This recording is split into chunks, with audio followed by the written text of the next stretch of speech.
Under the scorching African sun, a silence swept through the village square until a cry shattered the air. All eyes turned to the palm tree, where a heavily pregnant woman clung tightly to the rough bark, her belly stained with streaks of red, her machete raised high. With one desperate swing, palm fruits rained down like drops of fire. But what froze everyone's heart was not the danger of her climb. It was the reason she was up there. Three old men, guardians of an ancient secret, screamed in horror from below, their faces twisted in fear. What had she discovered at the top of that tree? Why did her swollen belly glisten with marks that looked like blood? The answer was something the village had prayed would never be revealed. Mary was 9 months pregnant. Yes, she shocked the whole village that afternoon. Nobody believed their eyes when they saw her climbing the tall palm tree with a cutlass in her hand. Her belly was heavy, her face wet with sweat, but she kept climbing higher. Down below, three old men, Mr. James, Mr. Peter, and Mr. David, were shouting, "Mary, stop! Calm down! You don't know what you are doing." Their voices shook with fear.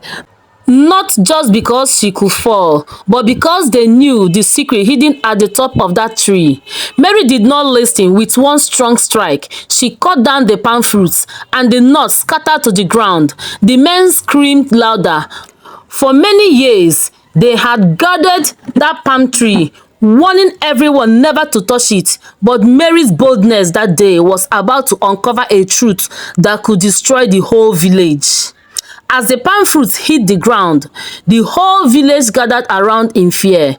Children ran back, women covered their mouths, and the three old men trembled like leaves in the wind. Mary held on to the tree, breathing heavily. "Why are you all afraid?" she shouted down. "It is only a palm tree." But Mr. James shook his head with tears in his eyes. "Mary, you don't understand. That tree does not belong to us. It was sealed by an ancient curse. Whoever touches it, their life will never remain the same." The crowd gasped, whispering among themselves. But Mary only grew angrier. "Curse or no curse," she cried, "my family has been suffering for too long. My husband is poor. My unborn child has no future. If this tree holds the secret of our pain, then today I will break it." Her words pierced the air. The three elders fell to their knees, begging her to stop. Mr. Peter lifted his hands and shouted, "That tree was planted by a strange visitor many years ago. It holds the spirit of the unborn. Any woman who touches it will never live to see her child." The villagers screamed, their fear turning to panic. But Mary refused to calm down. With tears rolling down her face, she raised her cutlass again. "If my death will set my child free, then let it be so," she shouted. At that moment, the ground shook slightly and a cold wind blew across the village. Though the sun was still shining, the palm nuts scattered on the sand began to roll by themselves as if an unseen hand was pushing them. The people cried out in fear, and then a strange sound rose from the tree, a sound that was neither human nor animal. Mary froze. The three elders covered their faces. The secret was finally awake. The wind grew stronger, whistling through the trees. Mary held tight to the palm trunk, her heart beating fast. The nuts that had fallen on the ground suddenly cracked open, one by one. But instead of the normal seeds inside, drops of thick red liquid flowed out like blood. The villagers screamed in terror and scattered, some running into the bushes, others falling to their knees crying. Mary stared in shock, but she refused to climb down. "If this is blood, then let the truth speak today," she cried. At that moment, the oldest elder, Mr. David, stepped forward with trembling hands. He pointed to the tree and shouted, "Enough! The secret can no longer be hidden." His voice broke as he confessed, "Many years ago, in our hunger for power, we made a covenant This tree was planted with the blood of innocent children. From it we drew wealth and strength, but every generation has paid with suffering. Every woman who carried life in her womb has carried pain because of us. The crowd gasped, wailing louder. Women cried out, some collapsing to the ground in grief. The cause was finally revealed.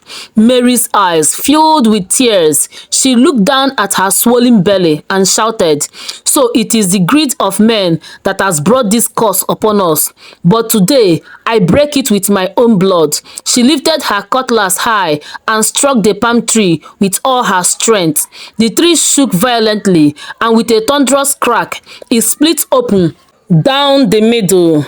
A dark smoke poured out, rising into the sky like a cloud. The earth trembled again, but then silenced slowly. The smoke faded away, and the tree withered before everyone's eyes. Mary slid down the trunk, weak but still alive.